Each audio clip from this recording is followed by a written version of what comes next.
तर आज मला एवढा छानसा गिफ्ट भेटलेला आहे, जे की मी तुम्हाला पुढे सांगते. Good morning. इथे मी कामाला जायला रेडी वगैरे होऊन चाललेली होती. कामावर पोहोचले, इथं कोणाची तरी वरात चाललेली होती. इथून नवरदेव वगैरे ते मंदिरात जात होते, तर बस शूट करून घेतलं. आणि ह्या ट्रेंडी इयरिंग्स आलेल्या आहे, ज्या की एवढ्या सुंदर होता. मी तर पूर्ण ट्राय केल्या आणि त्यातल्या 1-2 घेतल्या पण, कारण की मला खूप आवडतात. नंतर चहा वगैरे पिला मी, सकाळचा आणलेला होता. मग नंतर दुपारी लंच करून उभे होतो, कारण काहीच कस्टमर नव्हते. मग खूप बोर होत होतो, उभं होतो. घरी जायला निघालो होतो संध्याकाळी सरळ. आणि इथे मी रात्री 11 वाजता झेप्टो करत होती. मला काहीच काम नव्हतं, काही नाही. तरी पण मी असंच बसल्या बसल्या म्हटलं मागवून घेते काहीतरी.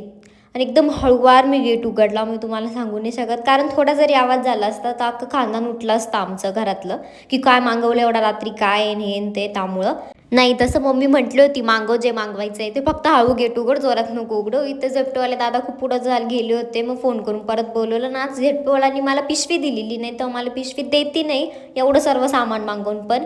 आणि ते गिफ्ट दिलेलं नव्हतं मला, जे की मी स्वतःसाठी सेल्फ गिफ्ट घेतलेलं होतं. काय कोणी दिलं वगैरे नाहीये, पण स्वतःसाठी घेणं पण हे एक देणंच राहतं, बरोबर आहे की नाही. आणि ते बेलाचं बघणे मॅन्डेटरी असतं, की घरात काय आणले काय नाही. आणि तिला दाखवल्याशिवाय तिचं मनच भरत नाही, की काय काय नाही. बघितल्यानंतर निघून गेली आणि बस खाल्लं पिल्लं आणि मग मी गेली झोपायला.